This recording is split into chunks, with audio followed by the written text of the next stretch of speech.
दोस्तों, मेरा नाम शेषराज है और मैं एक शराबी हूँ। भगवान के हाय हाय भगवान के असीम हाय हाय भाई भगवान की असीम कृपा है, अल्कोहलिक्स एनोनिमस का साथ है, आप सभी भाइयों की मदद है। यही वजह है दोस्तों, आज भी मैंने शराब नहीं पी और एक अच्छी जिंदगी जीने की कोशिश कर रहा हूँ। दोस्तों, orange city online group evening meeting का मैं आभारी हूँ, जिन्होंने आज मुझे अपने अनुभव साझा करने का मौका दिया।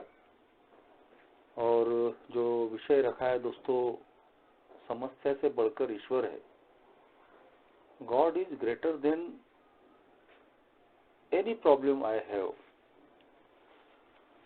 दोस्तों, 14 साल पहले मैं ए में आया था और उन दिनों को जब मैं याद करता हूँ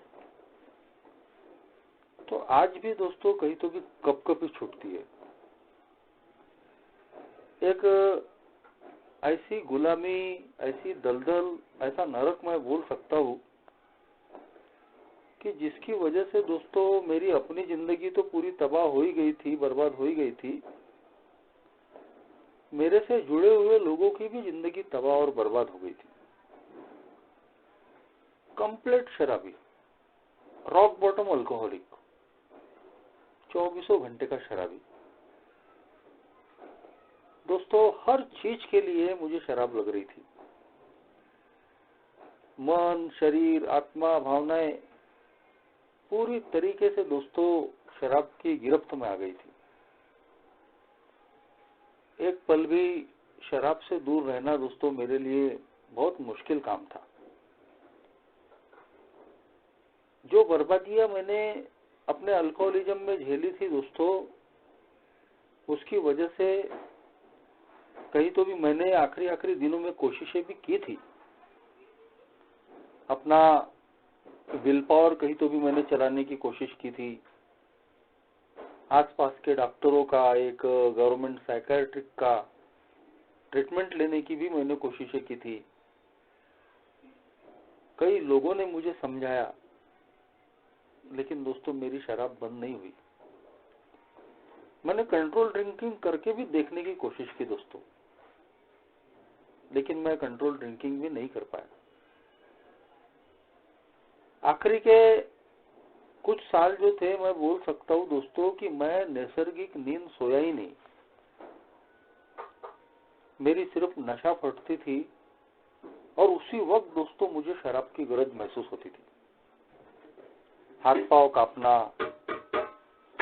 चक्कर आके गिरना, मुंह में जबान फंस जाना, ये जो 2-4 बार मेरे साथ में हादसे हुए, तो उसके बाद में तो दोस्तों मैं 24 घंटे कांस्टेंट फियर में रहता था।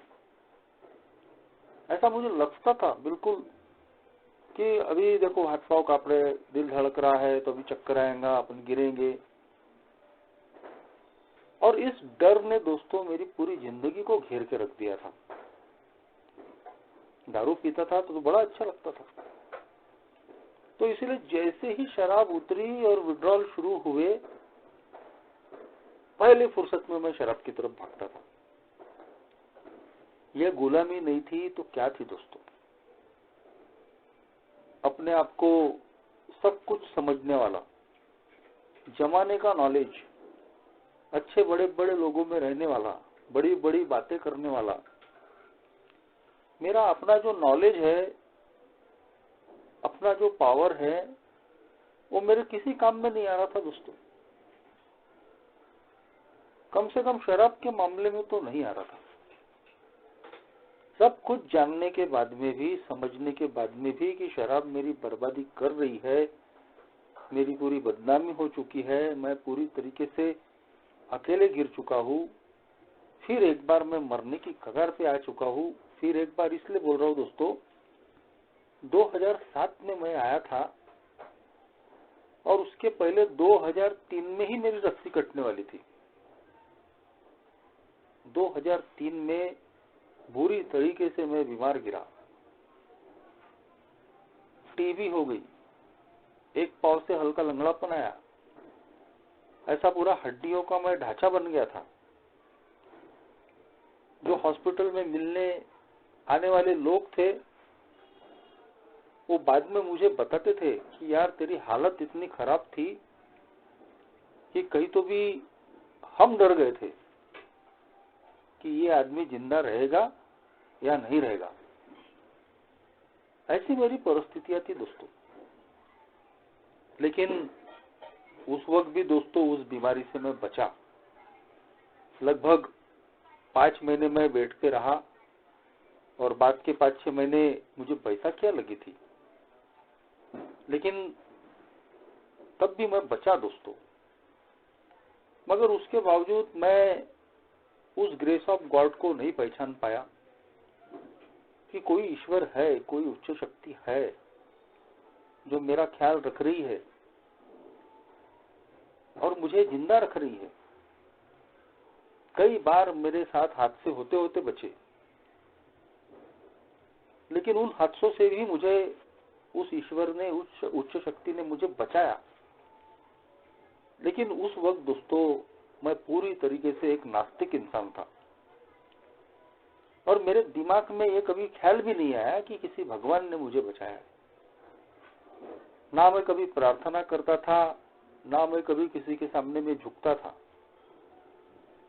बचपन में मेरे घर में पूजा पाठ होती थी तो पिताजी के साथ में मैं पूजा पाठ करता था, जब मुझे ये भी नहीं मालूम था कि ये भगवान क्या चीज है, उच्च शक्ति क्या चीज है। लेकिन कहीं तो भी एक श्रद्धा मेरे अंदर में बचपन में थी जो पूरी तरीके से परिपक्व नहीं भी थी। लेकिन मैं घर में जो संस्कार मिले थे तो उसकी वजह से कोई तो है जिसको प्रार्थना करनी पड़ती है, जिसके सामने में झुकना पड़ता है। ये मुझे बचपन से ही सिखाया गया था, वो अनुभव मुझे मिले थे।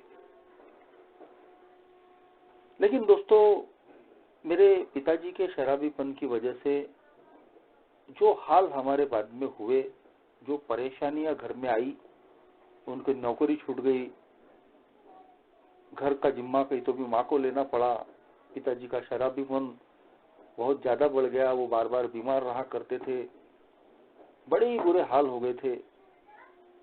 दूसरी तरफ मेरा एजुकेशन जरूर चालू था। तो जैसे जैसे मेरा एजुकेशन मैं पढ़ते चले गया, 4 अच्छे लोगों में भी मेरा बैठना हुआ और एक तरफ दूसरी तरफ ये घर की जो परिस्थितियां, इन चीजों ने दोस्तों मेरे अंदर में जो कुछ भी थोड़ी बहुत श्रद्धा थी या एक विश्वास था कि कोई तो भी पावर है या कोई भगवान है, उसको पूरी तरीके से खत्म करने का काम कर दिया था। और इसीलिए ए में आने के पहले तक ना तो मैं कभी प्रार्थना किया, ना मैं कभी किसी के सामने में झुका, ना मैंने किसी को कुछ मांगा। तो उस वक्त मैं समझ ही नहीं पाया दोस्तों कि कोई तो भी पावर है जो मेरी जिंदगी में काम कर रही है, मेरी तमाम गलतियों, तमाम गुनाहों के बाद में भी वो मुझे बचाने का काम कर रही है। तो दोस्तों 2003 की उस बीमारी से बचने के बाद में भी मेरी जिंदगी में शराब आई। कुछ ही दिनों में मेरे हाल फिर जैसे के वैसे हो गए। आखिरी दिनों के जैसे मैंने हाल बताया कि मैंने आखिरी के कुछ साल सोया ही नहीं है। बिल्कुल इधर नशा उतरी कि इधर मुझे शराब लगती थी और सारे प्रयत्न मेरे फेल हो चुके थे। ना विल पावर काम कर रहा था, ना कोई मेडिसिन काम कर रही थी, ना दवा ना दुआ। और ऐसे में जब मुझे लग रहा था दोस्तों कि अब पीना पीते पीते ही मरना तय है अपना, एक होपलेस कंडीशन, पूरी तरीके से निराशाजनक अवस्था, जो ए में बोला जाता है कि एक शराबी पूरी तरीके से एक होपलेस किस्म का शराबी बन जाता है। उसकी अवस्था पूरी निराश हो जाती है, कोई आशा अंदर नहीं बचती। ऐसा इंसान में बन गया था दोस्तों। लेकिन तभी दोस्तों जो बोला जाता है कि जब सारे दरवाजे बंद हो जाते हैं तो कोई एक दरवाजा भी कैसे खुलता है। ईश्वर या मेरी समझ की जो भी उच्च शक्ति है वो हमारा ध्यान रखती है। सारे दरवाजे अगर बंद हो भी गए तो भी एक दरवाजा वो हमारे लिए खोल के रखती है। बस उसको हमको ढूंढना पड़ता है, उसको स्वीकार करना पड़ता है और उसका उपयोग करना पड़ता है। तो 2007 में भी मेरे साथ में ऐसा ही हुआ, जब मैं पूरी तरीके से होपलेस कंडीशन में आ गया था, निराशाजनक अवस्था में आ गया था कि अब बस पीते पीते ही मरना है।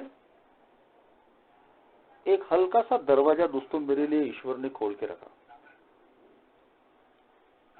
मेरे ही दोस्त ने मुझे अल्कोहलिक्स एनोनिमस का मैसेज दिया और ये किसका आवाज चालू है, उसको बंद करो ना। दयाराम जी बंद कीजिए माइक। हो गया, कंटिन्यू सर। तो दोस्तों कहीं तो भी ईश्वर ने मेरे लिए एक मौका दिया था। 2007 में मेरे ही दोस्त ने दोस्तों मुझे एक मैसेज दिया और मेरे पास में और कोई दूसरा चारा नहीं था दोस्तों। हर फ्रंट मेरा तबाह और बर्बाद हो गया था। अच्छी खासी उम्र हो गई थी, शादी नहीं हुई थी, शरीर मेरा 35 किलो का हो गया था, 35 किलो का वजन। मानसिकता पूरी तरीके से मेरी खराब हो चुकी थी। क्या मेरी जिंदगी में सही है, क्या मेरी जिंदगी में गलत है, इसका मैं निर्णय नहीं ले पा रहा था। अल्कोहलिज्म में ही जैसे तैसे दारू के नशे में पढ़ते पढ़ाते एक अच्छे प्रोफेशन में मैं गया, लेकिन उस प्रोफेशन को ही दोस्तों शुरू होने के पहले ही मैंने खत्म कर दिया। दारू की बोतल ही मैं उस प्रोफेशन में ले गया था। तो जो गुडविल होता है किसी बिजनेस का, किसी व्यवसाय का, वो गुडविल पूरा मैंने खराब कर दिया था।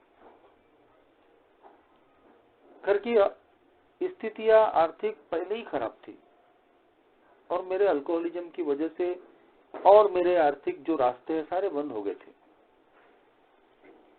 तो अपनी शराब के लिए, अपना पेट भरने के लिए भी दोस्तों मैं घर के लोगों पे ही डिपेंड था।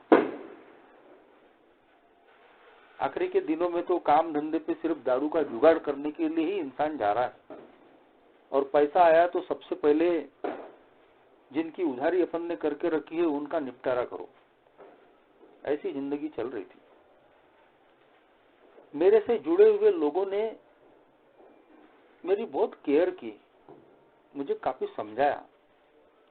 जिन दोस्तों के साथ में मैं पढ़ता था या फिर जो मेरे काम धंधे व्यवसाय के संबंधित जो लोग थे, काफी उन्होंने मेरी केयर की, काफी उन्होंने मुझे समझाया। 2007 में मैं AA में आया था, उसके 6-7 पहले ही एक नॉन अल्कोहलिक दोस्त ने मुझे AA की मीटिंग में भी लाके बैठाया था, लेकिन तब मैं नहीं जान पाया कि ये AA है। वो मौका मेरे हाथ से चूक गया, क्योंकि मेरे दोस्त को उस वक्त लगा अरे यहाँ तो सब ईश्वर, भगवान और गॉड की बातें चल रही है और ये तो नास्तिक इंसान है, ये आदमी यहाँ टिक नहीं पाएगा। तो उसने मुझे बोला 10 मिनट मीटिंग में बैठाने के बाद, अरे चलो बोले। मैं बोला क्या हुआ, मुझे मालूम भी नहीं था कि ये एक ही मीटिंग है। अरे बोले तुम यहाँ नहीं टिकोगे, बोले यहाँ सब वो ईश्वर, भगवान, गॉड चल रहा है बोले।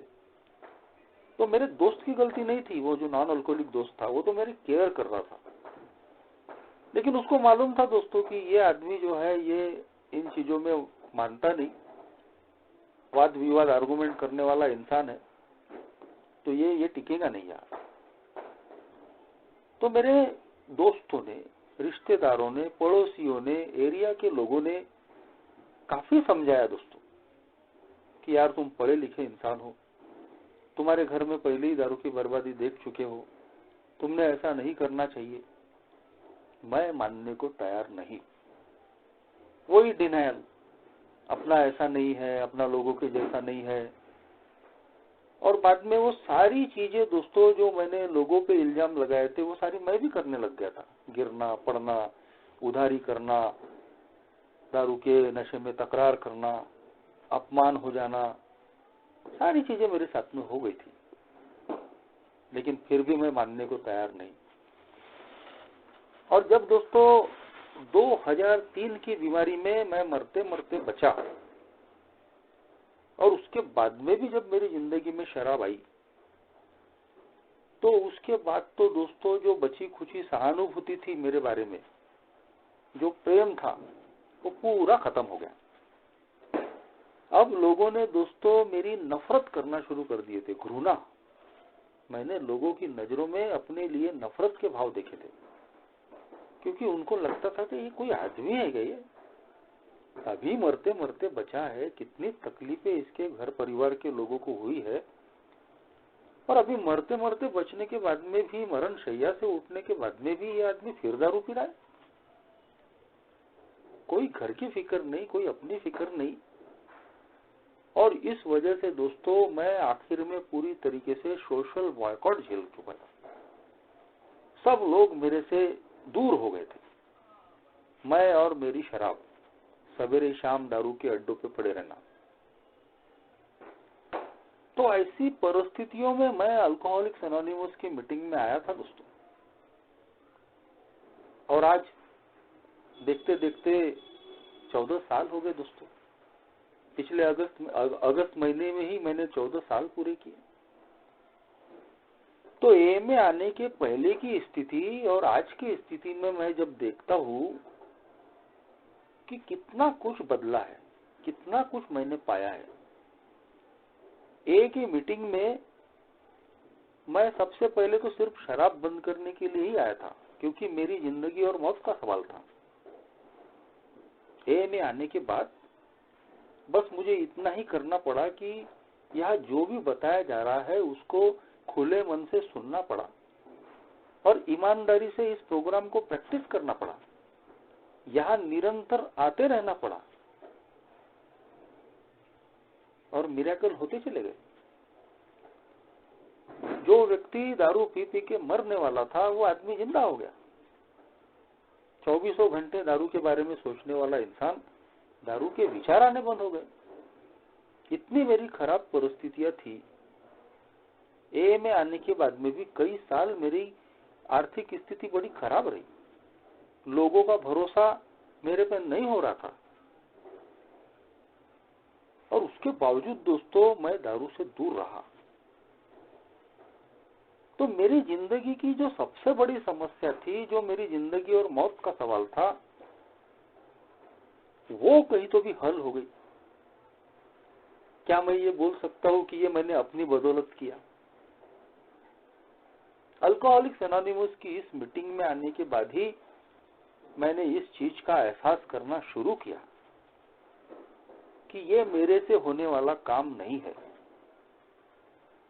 और जो ए में आने के बाद में मेरे साथ में हो रहा है, दारू पीने के विचार नहीं आ रहे, तमाम खराब परिस्थितियों में भी शराब का विचार मन में नहीं आ रहा, सवेरे शाम दारू के अड्डे की तरफ जाने वाले कदम ए की मीटिंग में आ रहे हैं, तो ये कोई तो भी उस पावरफुल ताकत का ही काम है।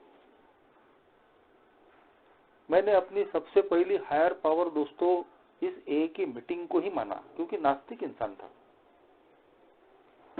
लेकिन जैसे ही दोस्तों मेरी जिंदगी में मैंने अनुभव किया कि जो काम अपनी बदौलत में अपने लिए नहीं कर सकता, वो मेरे से पावरफुल ताकत मेरे लिए कर रही है, और मैंने उसको अपनी जिंदगी में होते हुए देखा, मेरा वो विश्वास दोस्तों धीरे धीरे श्रद्धा में बदला। सिर्फ शराब ही बंद नहीं हुई, उसके बाद में भी यहाँ के लोगों ने मुझे एक हिम्मत दी, विश्वास दिया कि तुम्हारी जिंदगी के जो बाकी के प्रॉब्लम है वो भी देर सवेर हल होने वाले हैं। बड़ा मैं बेचैन हो जाता था, कभी कभी बड़ी विचलितता आती थी कि दारू तो बंद हो गई। हम बेवड़ों की एक मानसिकता है दोस्तों, उसकी एक समस्या अगर हल हो जाती है तो वो दूसरी को खड़ी कर देता है। कभी भी समाधानी नहीं रहता, हमेशा मोर एंड मोर वाला ही उसका स्वभाव रहता है। तो मेरी जिंदगी की इतनी बड़ी समस्या शराब की बंद हो चुकी है और मैं उस भयानक गुलामी से मैं निकला हूं, इसका आनंद लेने की बजाय तुरंत दोस्तों मैंने अपनी जिंदगी की बाकी समस्याओं के बारे में सोचकर परेशान होना शुरू कर दिया। शादी नहीं हुई, शादी कब होगी, लोग भी बोलते थे।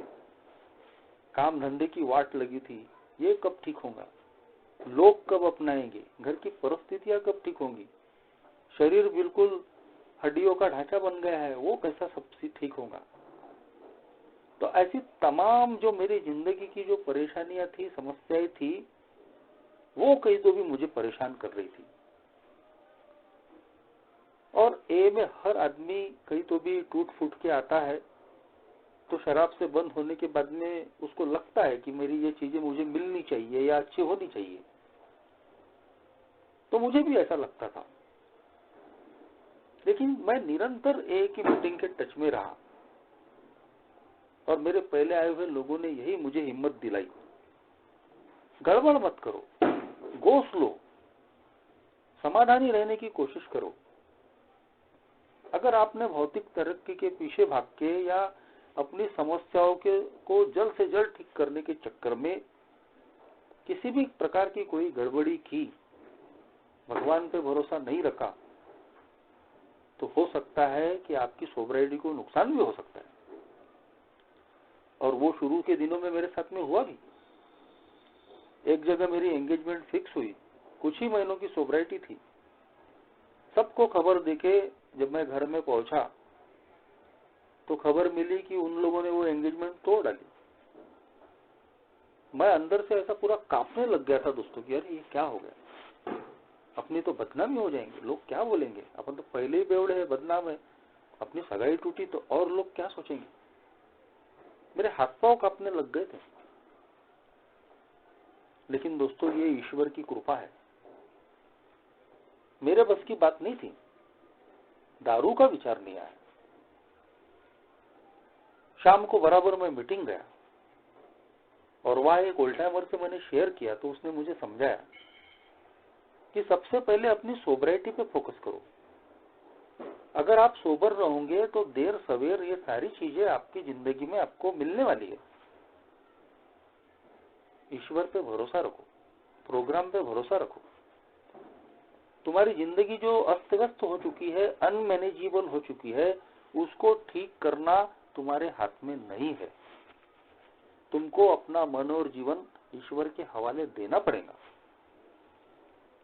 अगर आप इस शराब की दूरी को एंजॉय करना चाहते हो, आप अगर तनाव से, डर से, समस्या से बचना चाहते हो, चिंताओं से छुटकारा पाना चाहते हो, तो अपनी मनमानी करने की बजाय ईश्वर की इच्छा के मुताबिक जीवन जीना पड़ेगा, उस पे श्रद्धा बढ़ानी पड़ेगी। और जैसे ही दोस्तों मैंने अपनी जिंदगी में तीसरे कदम का उपयोग किया, जैसी परिस्थिति है वैसी कबूल कर लिया और अपनी समझ के ईश्वर को सारी समस्याएं सौंप दी, तुरंत दोस्तों मैं अंदर से हल्का हो गया। ऐसा लगा कि मेरे ऊपर का जो बोझ है वो पूरी तरीके से उतर गया। मेरे पहले आए हुए लोगों ने मुझे अपने अनुभव से यह समझाने की कोशिश की कि जब आपकी जिंदगी की इतनी बड़ी समस्या शराब की, जो आपको मौत के घाट उतार रही थी, वो अगर हल हो सकती है तो आपकी जिंदगी के जो बाकी के प्रॉब्लम है वो भी हल हो सकते हैं। समस्या से बढ़कर ईश्वर है। God is greater than any problem I have. ये एक श्रद्धा की बात है दोस्तों। दूसरे कदम में हमारे अंदर में एक विश्वास पैदा होता है कि नहीं, कोई तो भी मेरे से पावरफुल ताकत है जो मेरा ख्याल रखती है, पहले भी रखती थी अल्कोहलिज्म के दिनों में और आज भी रख रही है। और उसके मिरेकल मेरी जिंदगी में जब मैं देखता हूं कि मेरे जैसा 24 घंटे का शराबी शराब से दूर हो गया है, दारू पीने के विचार नहीं आ रहे, पॉजिटिव सोच रहा है, हमारी सबकी जिंदगियों में कुछ न कुछ परिवर्तन हम देखते हैं, कुछ ब्लेसिंग्स हमको मिलती है। वो विश्वास दोस्तों श्रद्धा में बदल जाता है और बदलना जरूरी है। दोस्तों, अल्कोहलिक्स एनोनिमस में हमारी सबसे प्रथम प्राथमिकता है हमारी सोब्राइटी, हमारा शराब से दूर रहना, अपनी जिंदगी को एक अच्छी खुशनुमा जिंदगी बनाना। और ये चीजें दोस्तों मैं तभी कर सकता हूं जब तक मेरे अंदर में श्रद्धा है, विश्वास है। जैसे ही दोस्तों मैं निराश हो जाता हूं, हताश हो जाता हूं, जिस पर भी मैं अपनी श्रद्धा रखता हूं वो श्रद्धा में कमी आ जाती है, मेरी विचलितता बढ़ जाती है। और इसीलिए दोस्तों जिंदगी जीने के लिए सत होना बहुत जरूरी है, विश्वास और श्रद्धा होनी बहुत जरूरी है।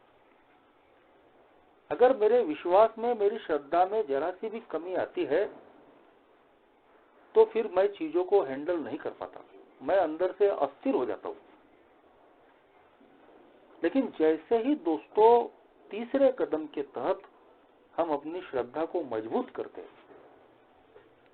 अपने ईश्वर पे पूरा भरोसा रखते हैं कि मेरी जिंदगी की कोई भी जो समस्या है उसको हल करने में मेरा जो भी ईश्वर है, जो भी मेरी समझ का ईश्वर है, वो पूरी तरीके से सक्षम है, तभी दोस्तों हमें अपनी जो समस्याएं है उनकी तीव्रता कम करने में सफलता हासिल होती है। जैसे ही हमारा श्रद्धा, हमारी विश्वास अगर डोला थोड़ा भी, कि हम अंदर से परेशान हो जाते हैं।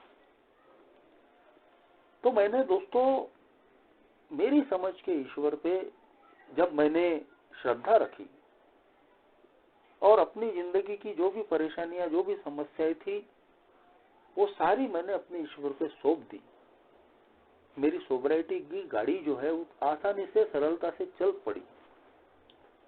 मैंने अपने आप को पूरी तरीके से ए में झोंक दिया, इस विश्वास के साथ में कि बस भगवान अब तू ही है जो भी करने वाला, मैं कोई जल्दबाजी नहीं करूंगा, जो तेरी इच्छा होगी उस इच्छा के मुताबिक मैं जीने की कोशिश करूंगा।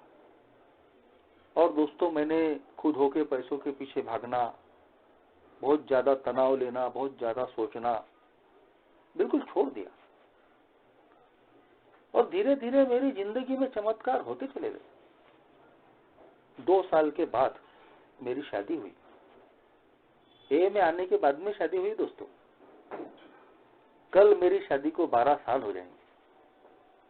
कल मेरी 12वीं मैरिज एनिवर्सरी है। मैंने कभी उम्मीद नहीं की थी, मैं तो सिर्फ शराब बंद करने के लिए आया था। शुरुआत के कुछ महीने, साल ऐसा लगता था कि शादी होगी या नहीं होगी, अपन तो बेवड़े का स्टैंप लग चुका है, कई बार कई जगह से रिजेक्शन हो चुका है। लेकिन 2 साल के बाद में शादी हुई। आज 2 बच्चे हैं। मेरी पहली लड़की थोड़ा लेट हुई तो वहां भी मैं डर से भर गया था। मैं सुनकर रखा था कि भाई अल्कोहलिक जो होते हैं तो उनको या तो बच्चे होते नहीं है, कुछ प्रॉब्लम आ जाते हैं, या फिर बहुत परेशानी होती है। तो शुरुआत में मुझे भी परेशानी हुई, लेकिन बाद में सब ठीक हुआ। आज मेरी लड़की 9 साल की है, अभी 10 साल की हो जाएंगी। और अभी 3 साल पहले दोस्तों मेरी लड़की जब 6 साल की थी तब मुझे लड़का हुआ। आज मेरा लड़का इसी 20 तारीख को, 20 नवंबर को 3 साल का हो जाएगा। धीरे धीरे दोस्तों मेरा काम धंधा ठीक होते चलेगा। एक समय ऐसा आया था, ए में आने के बाद, ए में आने के पहले की बात नहीं कर रहा हूं मैं, ए में आने के बाद भी मेरी आर्थिक स्थिति बड़ी खराब रही। क्योंकि जब हमारे धंधे का जो गुडविल है वो खराब हो जाता है तो उसको फिर से पाने में बहुत कठिनाइयां होती है, क्योंकि हम पे तो बेवड़े का स्टैंप लग जाता है। तो बहुत दिक्कतें हुई मुझे। शादी हो चुकी थी 2 साल के बाद, बच्चे भी हो रहे थे, तो जिस तरीके से खर्चे थे उस तरीके से इनकम नहीं थी। और ऐसे में दोस्तों मैं बहुत विचलित हो जाता था। मगर मैंने ए का दामन नहीं छोड़ा। ए की सेवा नहीं छोड़ी, अपने आप को मैंने निरंतर ए में लगाए रखा। धीरे धीरे दोस्तों मेरे धंधे की भी स्थिति अच्छी होती चली गई, मेरा गुडविल धीरे धीरे मैंने कमाया। मैंने पैसों के पीछे नहीं भागा, इजी मनी के चक्कर में नहीं भागा। ए में जो सिखाया गया था कि अगर आप आध्यात्मिक प्रगति के रास्ते पे चलोगे, अपना आध्यात्मिक ग्रोथ कैसे हो उस पर फोकस करोगे, तो भौतिक तरक्की भी थोड़ी थोड़ी पीछे आने वाली है। आज मैं बोल सकता हूँ कम से कम अपने मामले में कि ये है, पॉसिबल है, ये होता है, ये सच है। और मैंने अनगिनत लोगों को देखा कि जो पैसों के पीछे भागे, इजी मनी के चक्कर में भागे, तो कई लोग फिर शराब की तरफ चले गए, कई लोग जिंदा नहीं है। 2 दिन पहले ही हमारे नागपुर के मेंबर 12 साल के बाद जो फिर दोबारा शराब की तरफ चले गए थे, 2 दिन पहले उनकी डेथ हो गई। इसी आर्थिक और भौतिक प्रगति के चक्कर में मैं अपने आप को खुशनसीब मानता हूं कि मैंने इस प्रोग्राम को समझा। मेरे ओल्ड टाइमरों ने, स्पॉन्सर ने इस प्रोग्राम को मुझे समझाया, मैंने उसको जीने की कोशिश की। मैं पैसों के पीछे नहीं भागा, भौतिक तरक्की के पीछे नहीं भागा, अपने ईश्वर पे मैंने श्रद्धा रखा। और उसका एक नतीजा है कि एक समय जो मैं अपने धंधे को कहीं तो भी छोड़ने की चीज चाह रखता था कि यार ये प्रोफेशन में अब कुछ रखा नहीं है, अब मैंने कुछ तो दूसरा करना चाहिए, कोई राम इसमें नहीं बचा है। आज देखो दोस्तों कि उसी धंधे में, उसी व्यवसाय में आज मैं बैठकर मेरी सारी चीजें हो जाती है। आज भी दोस्तों मैं पैसों के पीछे में या भौतिक तरक्की के पीछे में बहुत ज्यादा नहीं भागता। मेरा ईश्वर मेरा ख्याल रखता है, मेरी हर गरज वो पूरी करता है। और मैं ये भी देखता हूँ कि वो मेरी जरूरत के हिसाब से ही मुझे वो सब कुछ देता है। मेरी अपेक्षाएं रहती है बहुत बड़ी बड़ी, लेकिन वो मेरी अपेक्षाओं से ज्यादा मेरी बहुत जो ज्यादा अपेक्षाएं है, सारी अपेक्षाएं पूरी नहीं करता। लेकिन मेरी जितनी जरूरतें हैं उतनी जरूरतों का ख्याल करके बराबर वो दोस्तों मुझे देते रहता है। कभी कभी आज भी मैं परेशान हो जाता हूँ। ये 2 साल का जो पूरा लॉकडाउन था, बड़ी आर्थिक परेशानी आई, स्वास्थ्य संबंधी, हेल्थ संबंधी प्रॉब्लम आए, लेकिन मैंने अपने ईश्वर पे हमेशा भरोसा रखा। क्योंकि मैंने देखा दोस्तों कि कोई भी मेरी समस्या हमेशा के लिए नहीं रहती।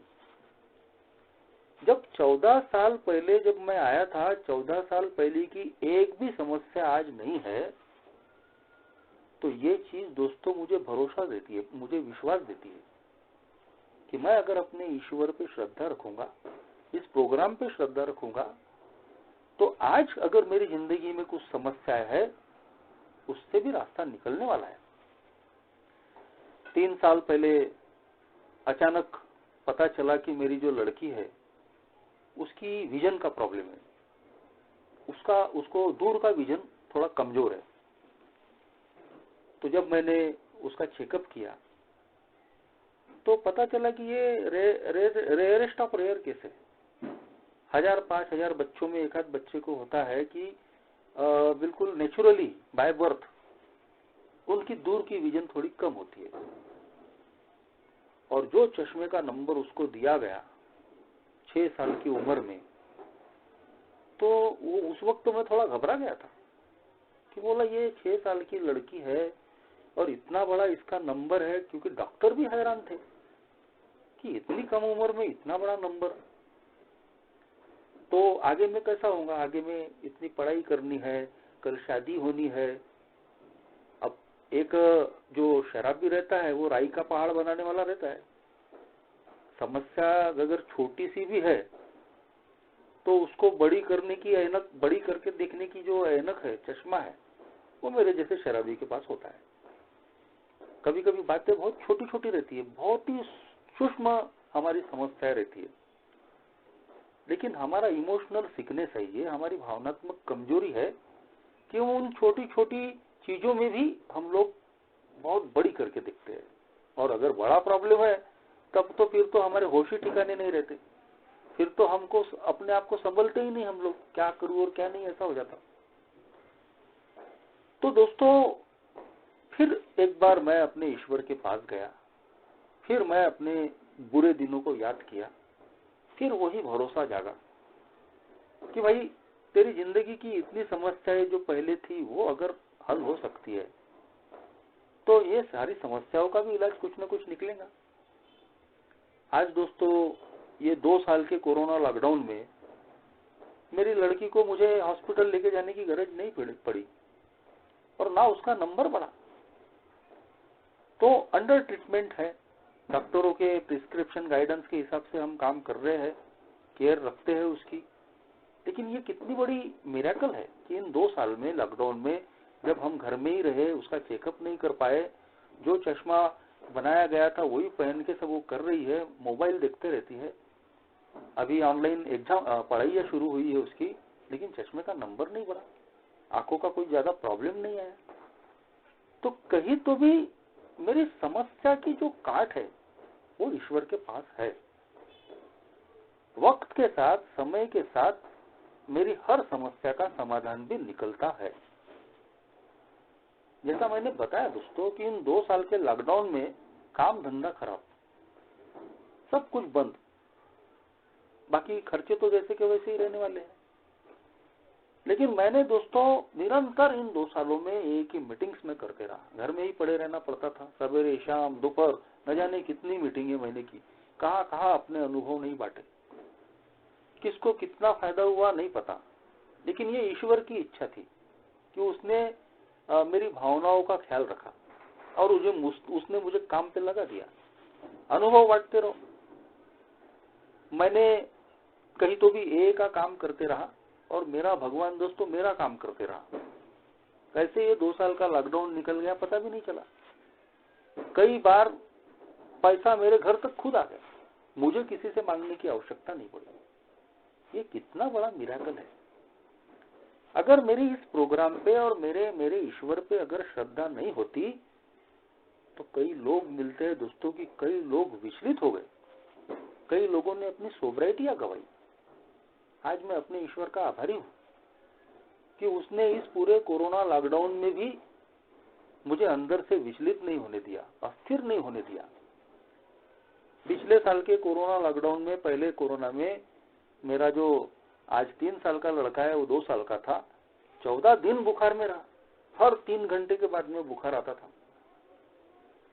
और वहां भी दोस्तों मैंने हिम्मत नहीं हारी, क्योंकि अगर मैं हिम्मत हारता हूं तो मेरा परिवार हिम्मत हारता है। इसलिए मुझे मजबूत रहना जरूरी है। और मेरी मजबूती अगर कहीं से आती है तो वो दोस्तों मेरे ईश्वर की वजह से आती है। जब मैं अपने ईश्वर को वो शक्ति मांगता हूँ, पावर मांगता हूँ, तब वो ताकत मेरे अंदर में आती है दोस्तों, तब मैं इन समस्याओं को फेस कर पाता हूँ। 14 दिन के बाद मेरे बच्चे का बुखार बिल्कुल अपने आप बंद हो गया और उस डॉक्टर ने भी बोला कि बोले आपने संयम से काम लिया, आपने गड़बड़ नहीं की तो कम खर्चे में निपट गए। बोले अगर भाग दौड़ में आप बड़े हॉस्पिटल में जाते तो कई लाखों का चूना लग सकता था। ठीक वैसे ही 5 साल पहले मेरी लड़की को डेंगू हुआ था। उस वक्त भी दोस्तों मैंने उसी डॉक्टर के पास, जो हमेशा मेरी डॉक्टर है, अपनी लड़की का मैंने इलाज किया। तब भी मैंने संयम नहीं खोया, अपने भगवान पे भरोसा रखा और आखिरकार बहुत जल्दी मेरी लड़की का डेंगू ठीक हुआ और बहुत जल्दी दुरुस्त हुई। तब भी उस डॉक्टर ने बोला था कि आपने संयम रखा इसलिए अच्छा हो गया। बोले अगर आप जल्दी इलाज, जल्दी सुधार के चक्कर में और किसी अन्य हॉस्पिटल में जाते तो कई हजार खर्चे के आप चपेट में आ जाते। तो ये जो संयम है ये आता कहां से? और आखिर में इस कोरोना लॉकडाउन, इस कोरोना वेव में, दूसरी लहर में, मार्च महीने में मेरा पूरा परिवार दोस्तों हम कोरोना पॉजिटिव रहे, सिर्फ मेरे लड़के को छोड़ के। मेरी माँ, बीवी, लड़की, मैं, सभी कोरोना पॉजिटिव थे। तो दोस्तों जैसे ही मुझे मेरी पहली रिपोर्ट आई कि मैं पॉजिटिव हो गया हूँ, उसी शाम को मैं क्वारंटाइन सेंटर में एडमिट हो गया। घर के पास में ही एक क्वारंटाइन सेंटर था।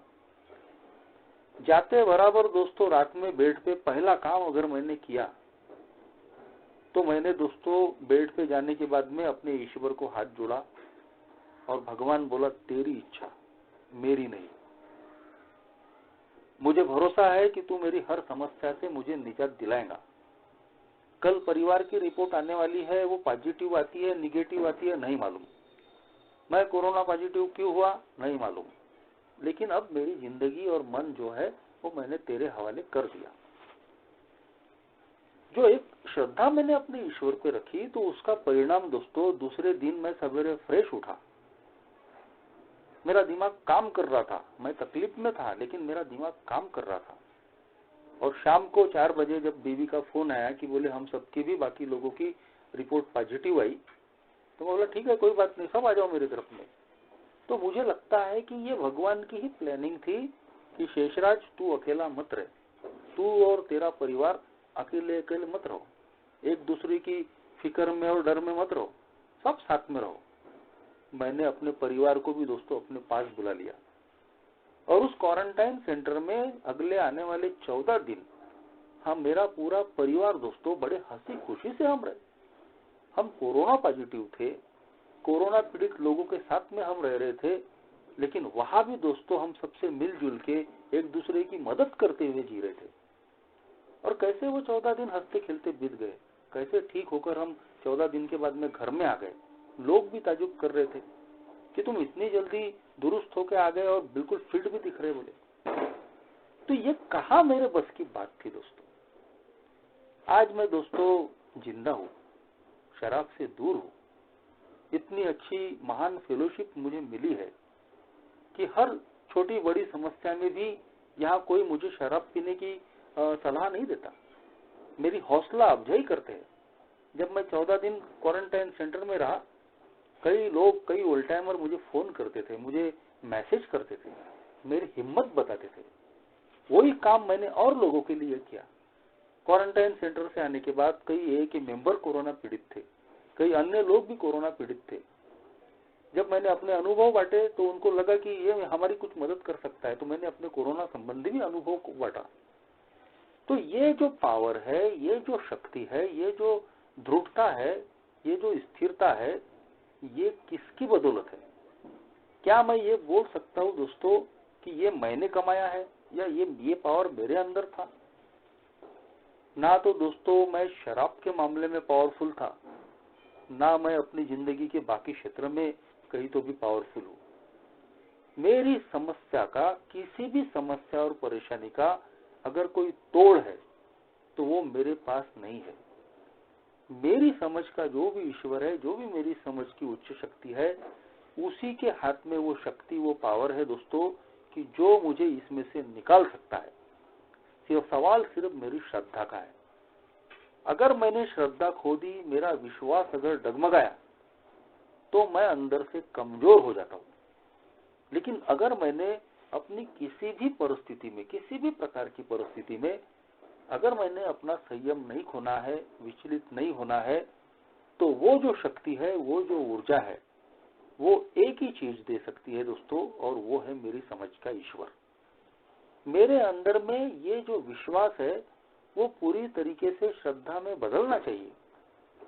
मैं चाहे तो अपनी ब्लेसिंग काउंट कर सकता हूँ। ब्लेसिंग काउंट का मतलब इस बात के लिए रोने की बजाय कि मेरे पास में क्या नहीं है, मैं इस बात की लिस्ट बनाऊं, इस बात की सूची बनाऊं कि भगवान ने आज के दिन मुझे क्या क्या दिया है।